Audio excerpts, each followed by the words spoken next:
Welcome to the Money Focus Podcast.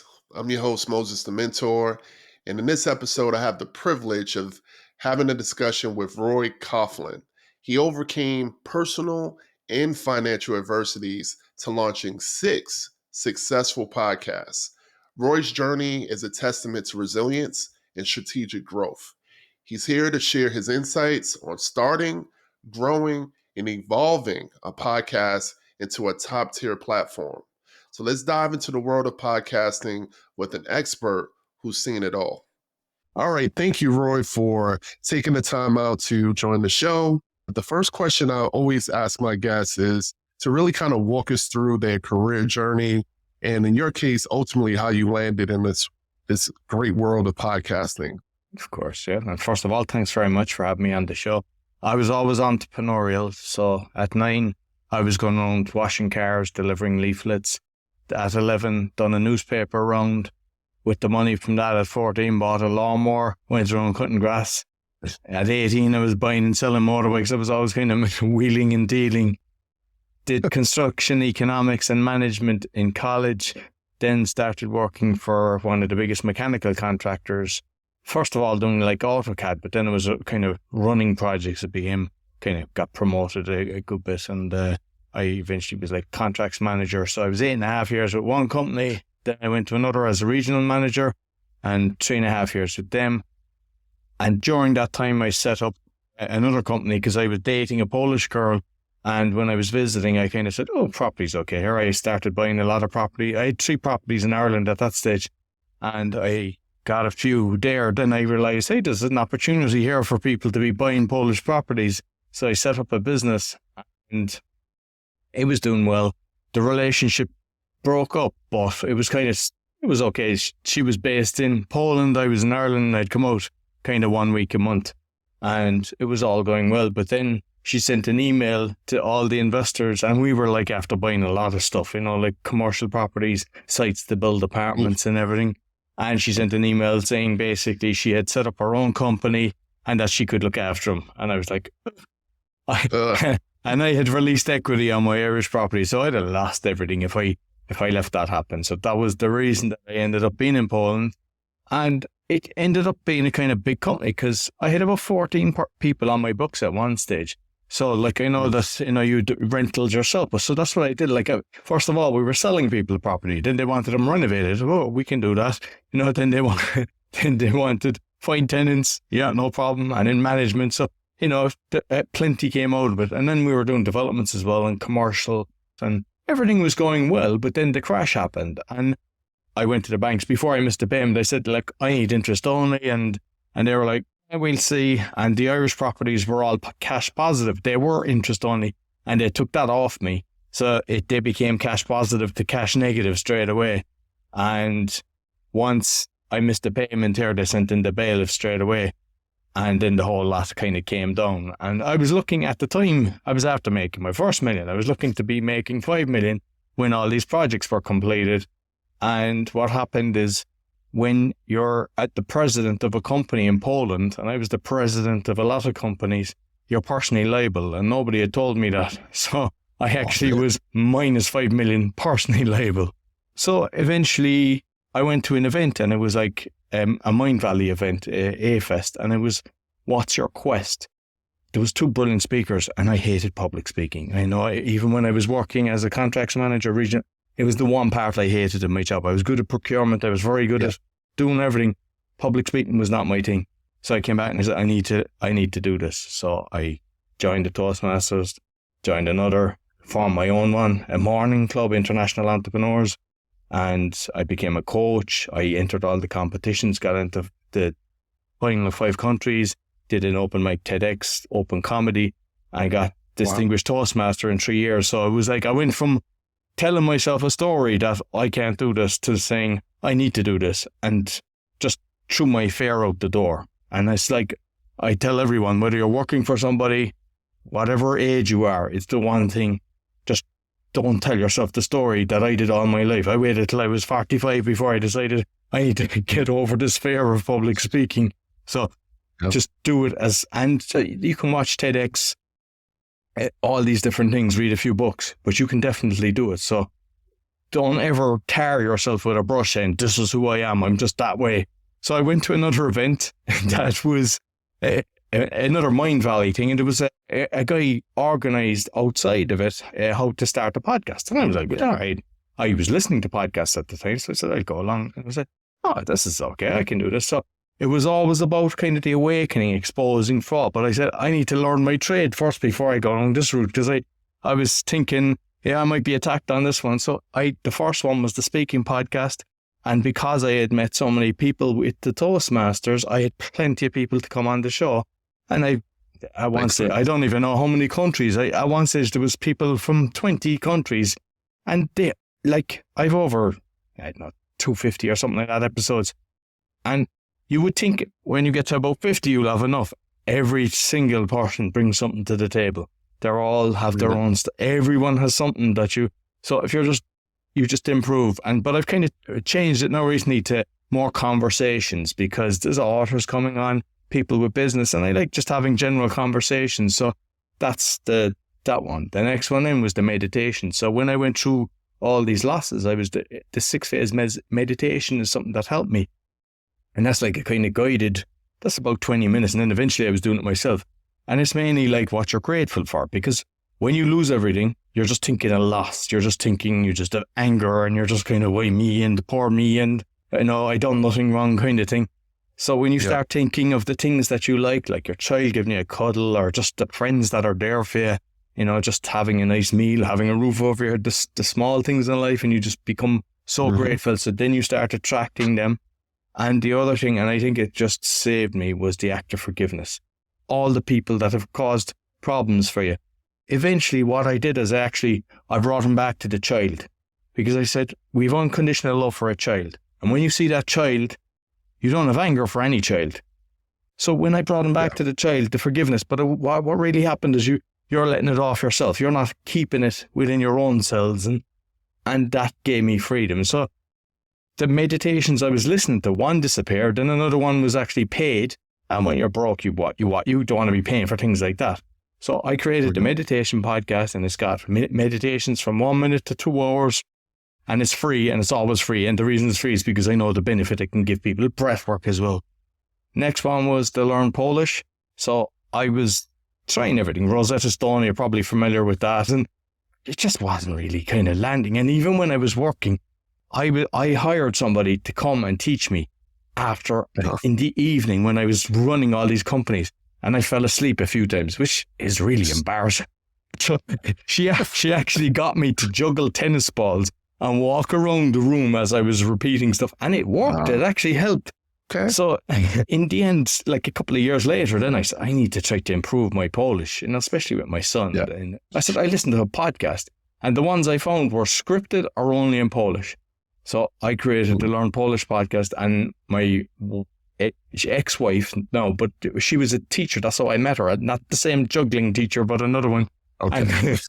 And so we've got a good relationship because we've got a child together, which is kind of, I wish everybody had that instead of the hatred that goes on when there's a divorce. Yeah. So at least we've got that. So I asked her, can we do, because she's got a school and she gets a load of clients from that, but it's basically, it's like 5 to 10 minutes. And what I do, you could say, go to the dentist, talk about the different things, the filling, drilling and all that, going to the pharmacy, going to the school, anything, and just little things like that. And it's done very well. I mean, 4 of the podcasts are in the top 0.5%, and it, like that one with the audio and the video, is like hit over 2 million. Like, it's insane. Like an Irish guy teaching people Polish, but it's working. And I think it's my style of learning. And so what I want to do, I just want to have conversations with people. So that was the Polish one. Next one was my pet one was The Awakening, which is exposing fraud and corruption, but with solutions. And I mean, I've had Mickey Willis on the show. I've had David Icke, Dr. Peter McCullough, Sherry Tenby. But my main thing is, because there's a lot of people, like even if you look at the news or any of these things, everyone knows it's doom and gloom and all. I don't want people to have that there's no hope for humanity. So it's always, what can we do? What's the solution? How can we make this better? And that's the purpose of that podcast. It's kind of... I like the fact that you've started multiple podcasts and it's all been, personal for you. So is that like a best practice for for people that you interact with to say, hey, I want to start a podcast? Should they just really just look within the framework of their own life and, try to, be authentic and share that with the world? Is that what you do? I think it makes it a lot more enjoyable. So, like there's somebody that's overcame alcohol addiction, and he's creating one for that, and he's going setting up clinics and advice for people, and he's passion driven because it's helped him. And there's others as well. It doesn't necessarily mean it has to be like that, but I think a load throwing the towel. Some people do 3 episodes, they're gone. They do 10, and that's enough. And I think a lot come into it thinking that they're going to be like Joe Rogan, and Spotify is going to give them a 200 million or 250 million check, and then they realize, hey, this is actually costing me money. So I kind of encourage people to go in for the long haul, but do something that you love, because then you start interviewing people and you just really enjoy the conversation. So it doesn't become work. And even if you are editing it, like I edit all my stuff myself. I don't do the shorts at all. I have somebody doing the shorts, but I edit it, and I actually enjoy listening again to the podcast that I'm doing. And so that in itself means that it happens, it gets scheduled, it gets done, and I keep doing it. And like someone was saying recently, like, wouldn't you cut out some of them? Haven't you done enough? And it's like, as long as I enjoy it and I know there's benefit to people, why not keep going? Yeah, if it's something enjoyable, it's not work. Exactly. It's your passion. What would you say? Like, what are some of the initial challenges that people experience when they start a podcast? Because we all want that instant success, and I want that success. It's great that your podcasts have been that successful, and hopefully we'll get to some best practices in a moment. But what are some of the initial challenges that you personally had when you started? I think at the start I was interviewing people in person, and what happened is most people, they were excited because it was their very first podcast. But the thing is, it was taking a lot of time because, when I prepare for a podcast, now usually it's an hour I prepare. Sometimes it can be a bit more, maybe 2 hours, but I can usually prepare decent in an hour based on the forms that I get them to do and everything. So I make it easy for me to go find all the information and prepare. And so that was one of the things that, but when you're meeting the people, it was taking 4 hours because you were chit-chatting first, making them relax. They were nervous, they're going on a podcast. So, and then they might stay around later. You might go for a meal. It was nearly a day. And that was grand with one, but you couldn't do that. And you were talking about the editing there as well. At one stage, I was editing the audio because I have a few that are on Spotify. But Spotify then started doing the video. And you can't put up an edited audio and the video. And I just put them up as is. I add the intro and the outro. And unless something happens in between, the odd time something will go wrong. But I put them up as is. And I've noticed that most of the ones, I listen to Patrick Bet-David, I listen to some of the Joe Rogan stuff. They're raw. They just throw them out as they are. They're not seriously edited. And it's I think we spend so much time creating all, I saw the way that you do the introduction and everything with the video. It looks really good. But how much time is that taking you? Is it, because what I noticed is at the start when I was doing one of the speaking podcast, I was thinking maybe I'll double my audience if I put out 2, and it tripled. So better to get out, because if the interview is good, everyone's looking for the secret sauce. They're all going, what's the magic button? And I've had people writing books contact me and asking, hey, how do you do it? What you do? What's the real thing? And I said the first thing is have a really good interview, because at the end of the day, you want your listeners to come back. And if you're not entertaining them, because I've seen people, I've gave advice to some people and they were saying, this isn't working. And I said, you're chit-chatting at the start. You're going, the weather here is this, and you're having 5 to 10 minutes, just something that's not relevant to me as a listener.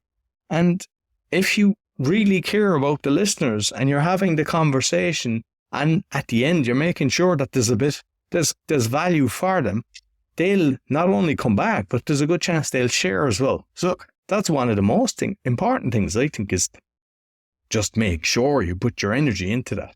And the other thing is, you'll spend a lot of time preparing for an interview. As you Yes. mentioned, you're editing a lot. But how much time are you spending in marketing? And that's one thing that people aren't doing. And it's something that's very important. You should put the same amount of time into your marketing. And people, they just expect, I'll just put it on my Facebook, I'll just put it on my LinkedIn, and we're done. Let's start on the next one. And the reality is you have to find groups that are, like, say, whether it's on LinkedIn or on Facebook, find groups that would be your targeted audience. So, for example, my Polish one, I've got Polish in Chicago, Polish in the UK, foreigners in Much, foreigners in Warsaw. I've like over 50 groups for that. And all my episodes, all my shorts are getting shared on them. And even I put it on Rumble, I put it on BitChute, not just YouTube. And that way then it all adds up. So combined, the whole numbers grow. And it's just, it can be time consuming, but the reality is when you do it right, you can do it fast. Just have systems in place and just be consistent when you do it. The other thing is with the Polish one, I put it out Monday, Wednesday, and now I'm doing with my son as well, because I'm trying to target the kids, because my youngest child, he's 10, and I'm like, oh, why not? And it seems to be working, because it looks like it's going to go up about 50% in the last month, which is insane. I try to get it. If I can get 0.5% to 1% weekly, that's my kind of target. So then you're doubling it. You just track all the time. So I have an Excel sheet, and I have where I have all the different things, because you might forget to post it. You might forget to put it on the Rumble. You might forget, and you'll see the averages, and you see the average going down, and you know straight away then there's something wrong. And just by tracking these little things, you make sure that you're consistent with what you're doing. So with the other podcasts, they're not systemized that they go out on a Monday and a Wednesday. They're just haphazard when I get time and everything.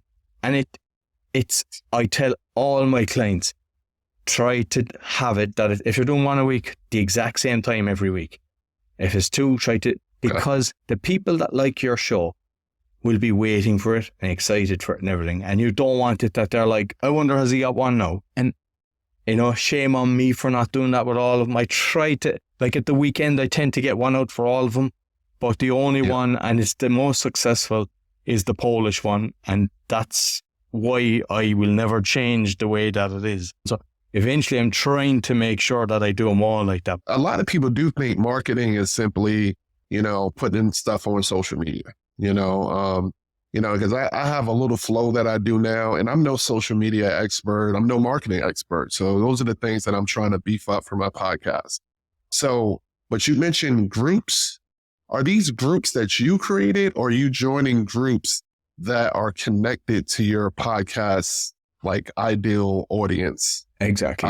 They're created already. So it's like groups that are sharing everything with Polish or Awakening, like there's freedom groups and stuff like that. So the Awakening one, I find out like this group's talking about, say, Agenda 21, I'll join that. So then I share that podcast with them. And then when you create shorts as well, because not everyone's going to listen to a podcast, but what most people do is if they're posting the short, they just post the short and that's it.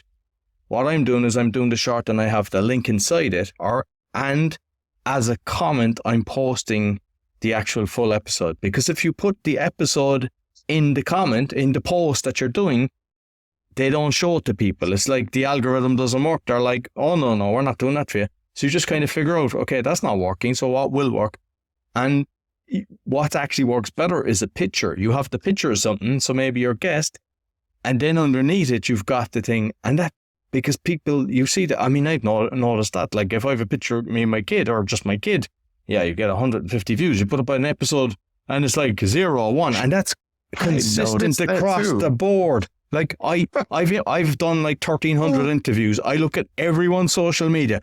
That's across the board. Same with like TikTok and all this. Like there's very little engagement. So it's like, if it's easy to do, like say when you're doing it on YouTube, it's just a button. So that's grand. But what I found is like use the hashtags, tag the guest, because, and most, like they're all, like I have a form, so they're all okay. There's only one that didn't, and they were working for somebody, so they didn't want people to know that they were doing that. But most are happy with that. So they see it. So that means their audience see it. So for example, my crypto podcast, I put something on Twitter, it doesn't get much, but because crypto is big in Twitter, they'd have massive audience and then they'd share it. And that then gets a load. It could get like 1,000, whereas mine might get 5 or 10 or something like that. So by tagging the person, it helps as well. And I mean, you've got the Instagram and I was trying to build all these things, and like, if it's not serving you and if it's sucking your energy, don't try to do 50 of them.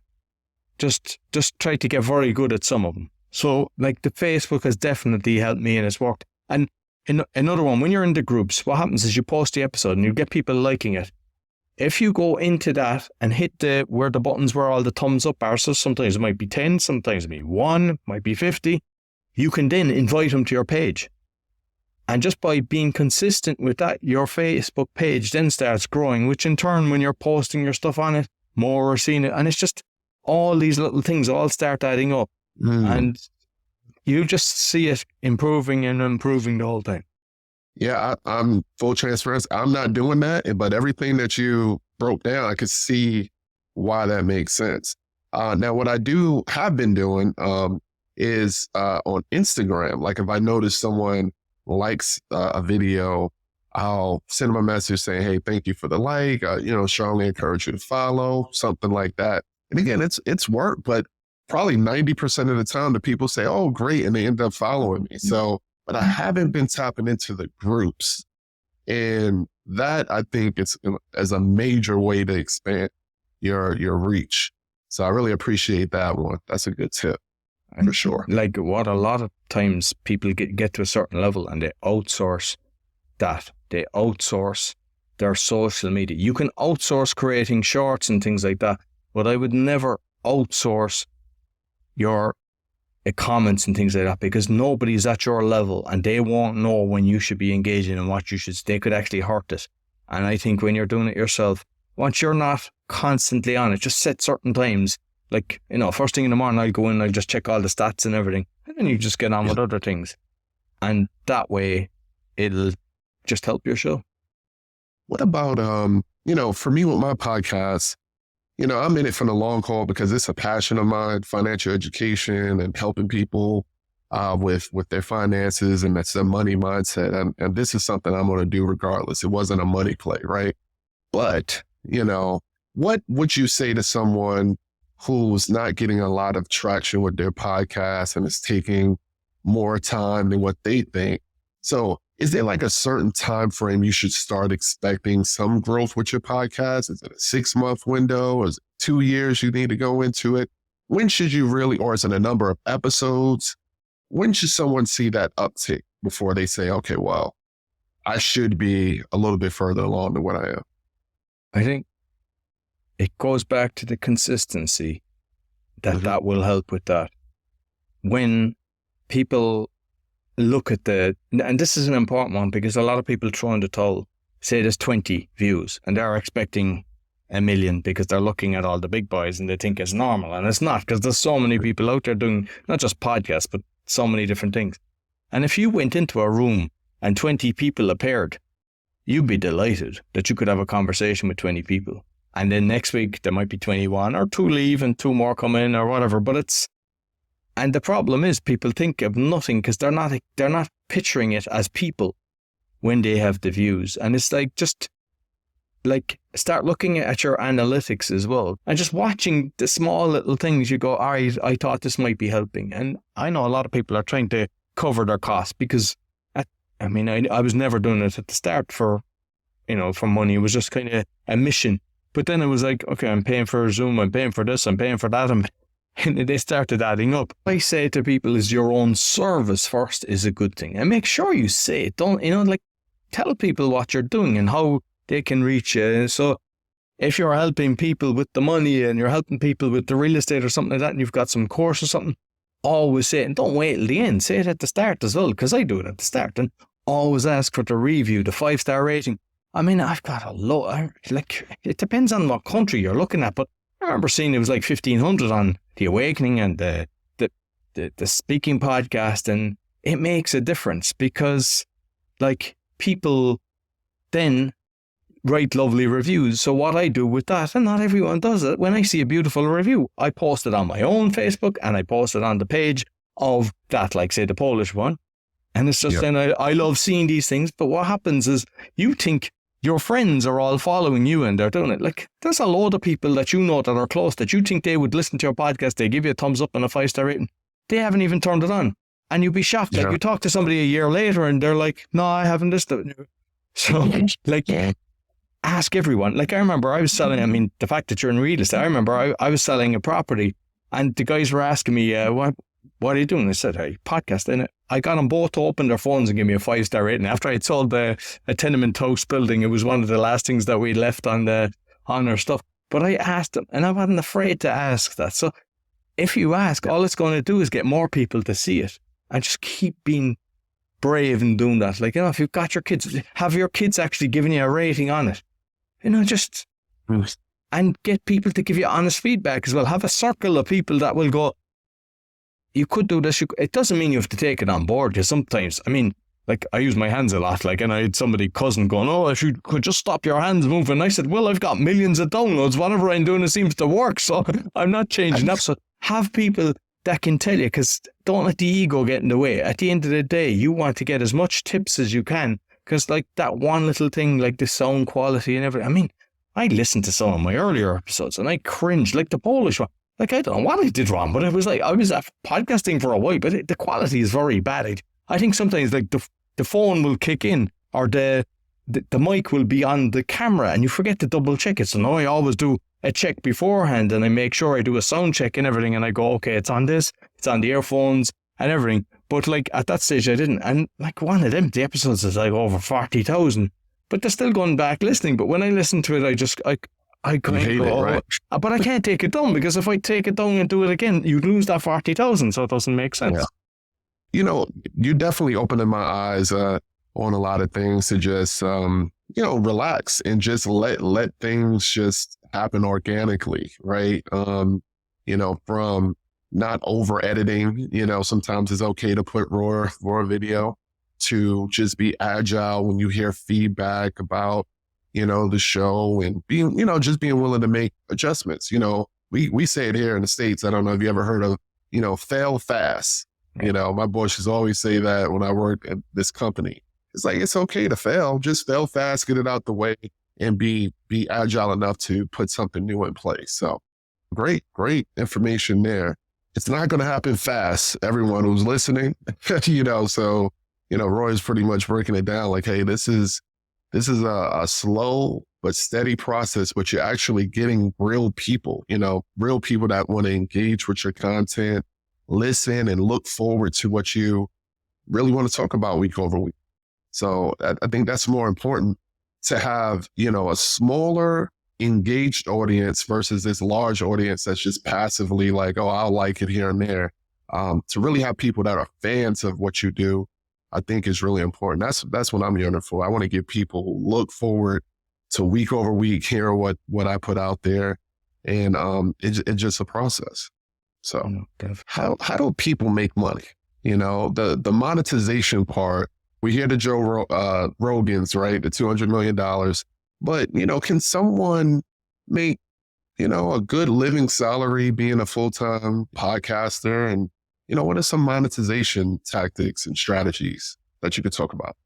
So, like, as I say, one is that whatever profession you're doing is definitely the first one. So if you're a coach or consultant or whatever, you will get clients from that, because there will be people that listen and they come through. For example, we've got with the Polish, like the school, based on us saying, if you want to get lessons, just go to the school. They've between 10 and 20% of their clients is coming from the podcast, which, and the other thing then is, like, you can have your website and you can have sponsors. So if you have a book or something, you can have on your website the different things you're doing. Some people do merchandise. I was playing around with that, and that works with some people and it looks good. It's, if you're doing things like that, at least you're offering it and people, can get it. It pays. There's also donation buttons. I mean, I've had people, like, I stopped saying it, but I think the person that I know that does it best is Blind Boy. So that's an Irish guy. He's, he gets 10 million downloads, probably very famous guy. He wears a plastic bag because he doesn't want people to know. So he's just doing audio only. But when he's doing interviews, he said he wants to go to the shop with nobody knowing who he is. So he's always done that. And on every episode, he says, I'm doing this on a model of soundness. So if you can afford to pay, you can go to Patreon. And if you can't, don't worry about it. The people that can are covering the people that can't. And he kind of says that on every show. And he's got over 5,000 donate. I mean, the minimum is like 5. So he's doing very well just on that alone. And some people might be giving more. I've got donations at times. It's not consistent. But sometimes people, if they keep saying it, they might actually get the people that are donating. And sometimes you can have additional content or special just for people that are on a separate tier for that. So that's one of the ways. Like, you can do partnerships with clients, you know. So like, I'm working with clients and it's like, you get them leads and just, you can get a share on that and you can start promoting them. Or like, there's like sponsorship. So if you once the numbers go up, you can have a sponsorship page. So like what I have on my website is I've like the sponsors at the end, but then I can put them on the side of each episode as well. And you get paid for that. And it's like, you can play around with it. Like I was doing it at one stage and I was like, there's nobody biting here. Just reduce the price. Even if you really go cheap. Yeah. But eventually you'll get to a stage where, okay, they're staying in. Let's increase it a bit. And like I use a form. So on my form, I'm asking people, do you want this? Do you want that? Do you want to start the podcast? Do you want to do this? And they're clicking yes. Are you interested in the sponsorship? So I'm not selling. They're actually after asking based on my form. So I make it easy. There's inserts. So normally the way, like when people are putting an ad on the start, the midway, or it's normally per 1,000. That's the way they calculate. And it can be like from $10 to $40. I don't do that because it's kind of, it's hard. It's going to be hard to find. But I think in America, there will be ones that might match, and it depending on your numbers. But there's people are making good money from that as well. And some of the platforms that you use, they pay people. Like with, like say Podbean, they can digitally insert your ad in other places and vice versa, and you can get checks from that. And affiliates as well is another good way. So like, for example, I had one, how to win in court without a lawyer. Guy's been on the show a few times. We've done a live one with him, and I have an affiliate link with him. So when people buy, he's like $250, I get $50. And I've got, so sometimes it's like, another check. And it's like, at that one stage, it was kind of like, okay, this is covering my outgoings. And then eventually it's like, hey, I can do something with this. And it's like, you just guide it, and you can make a decent living, but don't expect that you just turn on your microphone, you do episode 1, and it's like, all right, like I'm throwing in the total. If you've got a job, start building it and doing it, and have something else that's going to feed you. But eventually, I think you learn the skills, you get the numbers, and it definitely can cover your living expenses and a decent living. Is there like a minimum number of downloads before you can even start entertaining, sponsorships? Like, do I need 10,000 downloads first per episode? Or I've heard of people like with just 200 and they start doing it, because like you can get people in early and go, listen, this is what I'm doing. And if they start looking at your stuff and, like for example, on your YouTube, you've got over 10,000 subs. So they see the numbers, they see how professional you are, how you're doing the videos. So they kind of go, hey, this guy is going to be building. Let's get in early here. And we get a good rate, and we'll have a long-term commitment, and you're going to respect them for that as well. You're not going to kick them out later and go, someone. But the next guy that comes in, could be twice, 3 times the price. So, like, and there's even platforms out there that you can go to that kind of tell you who sponsors and what they're looking for, and you can start pitching. So there's a few platforms as well that do that kind of thing. So make it a mission to think of ways how to make money. Like you can go into the AI and ask, how can I monetize my podcast? And you get 200 options if you keep asking it. And you can apply all of it. So there's ways to do it. But I think you just throw it out there. You just you consciously decide, I want to start making money on my podcast because I'm giving value and I deserve it, instead of living in hope, because, hope is not a strategy. Yeah, I think you've given me a lot of food for thought. Let me say that, because, right now, you get so caught up in the creative and the passion work, which is all things that will help me sustain and do it when it's good days and bad days. but just how I market and how I monetize, those are things that I need to expand on. And anybody that's listening, that, maybe started a podcast or thinking about it, come to the table and really start thinking about all these different lanes and not just, oh, I want to do this and I want to do that, but really focus on making it truly a business, and let the sky be the limit. I want to talk about, before we wrap up, I want to talk a little bit about, your coaching. So best podcast coach, how do you support podcasters in particular with their growth and development goals? Like, how does your program work? So what I've got is like an online that people can just do it themselves, where I've recorded a lot of the stuff that I said, but I go into more detail, and I've got a few kind of Excel sheets and things like that.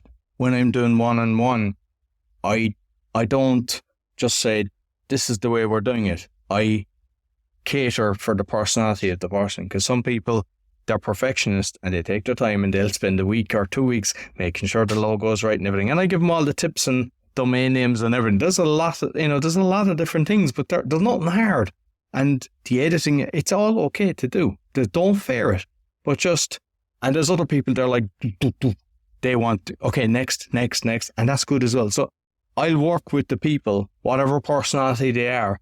And like, there's some now, they want me like doing the social media for them. So I'm doing all the heavy work for them as well. They just want to do the podcasting. Hey, you do this.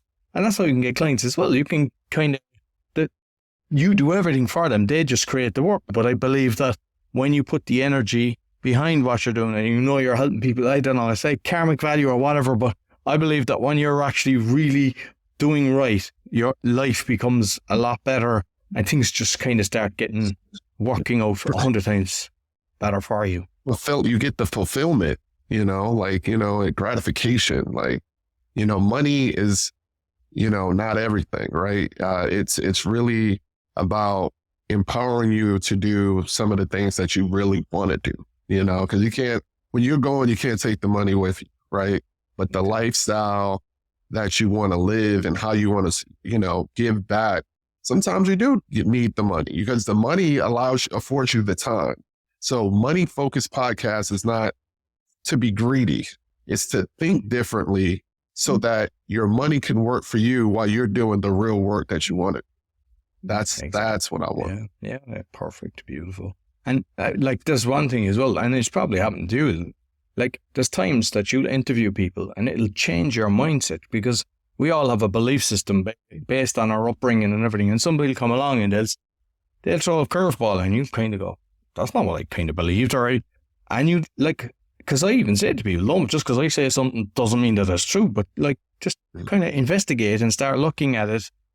And then I'll go in and I read the book, and it's like, whether it's on health and stuff like that, my life has changed a lot based on guests that I come on. So even if it wasn't monetizing, if I look at what I have benefited from just guests coming on and having decent conversations and them sharing their knowledge, it's worth it for that alone. I bet. Because how many episodes you probably recorded? Over 1,000? How much? Well, there's over 13, nearly 1,300 released, but there's so many in the backlog. There's nearly 1,400 probably, I suppose. Yeah. Every guest, I truly love the conversation, and the whole point is to say, hey, I have an expertise in one area, and give my audience an opportunity to just listen to different viewpoints and insights across the globe. Because you're my friend now, and we're in a different country. So, but we're connected. So the human race is connected no matter where you're at. And I just really appreciate you, taking the time to, talk to us on the show. And what final thoughts or final advice you can give to the audience? And then lastly, share how we can reach you, whether it be your website, social media. I would love for you to share that before we close out. I would just say, find a passion or a skill set. If you've got something that you're good at, it could be gardening, you could be a fantastic gardener. Why not share that knowledge with people? Because I don't have green fingers, but I love seeing a beautiful garden. And no matter what you're doing, if you've got a skill set, make that be the podcast. And even if you say, I have that much time, sometimes people are doing one every 2 weeks, and that's okay as well, because if people like it, they'll follow. And then you'll find ooh, I'm actually enjoying this and the passion. So I just said, if you have a skill set or you have something that you can bring to the world, even if it's financial, that you're helping people keep the money in their pocket instead of giving it to Uncle Sam, why not share that? And you're helping more people. You might never see them, but like the ripple effect, and even like there's a lot of people that I've helped start, but I know that they've helped other people start, who've in turn helped other people start. You don't know how somebody then created a podcast that's helping 1,000 homeless people, because that's the way it works. The ripple effect is going out. So if you have a skill set, or just even if you don't and you'd like to, you can go onto YouTube, you can go onto Rumble, BitChute, you can start learning anything. You can do a Udemy course cheap. Wait till they do their sale. You can $10, you can get a Udemy course, and then just start teaching that. And then as you're teaching it and you're doing the episodes, just start researching further for the next ones, because people will appreciate that. You're making life easy. So that's what I would say, is just bring what you've got to the world to help others. Great information. And how can we reach you? So all my podcasts are on bio, and the coaching and all that's bio.link/podcaster. All my social is Roy Coughlan, because LinkedIn and Facebook and everything, and I connect with anybody on LinkedIn. So, but bio.link/podcaster, you'll find everything. Perfect. And I'll make sure to include it in the show notes. I really appreciate you. Just want to say thank you one more time, and we're out. Thank you very much. Really appreciate it. Roy, it's been an enlightening conversation filled with invaluable insights into the art and science of podcasting. So thank you again for taking the time to share your expertise and experience with us and listeners, to explore further and to harness that full potential that you're looking for with your podcasting efforts. Don't forget to visit bestpodcastcoach.org. And also check me out on my website, mosesthementor.com, and also go on YouTube and subscribe to Moses the Mentor ASAP. So I really appreciate you listening in. And until next time, stay motivated and stay focused and keep pushing the boundaries on what your podcast can achieve. We out. Peace.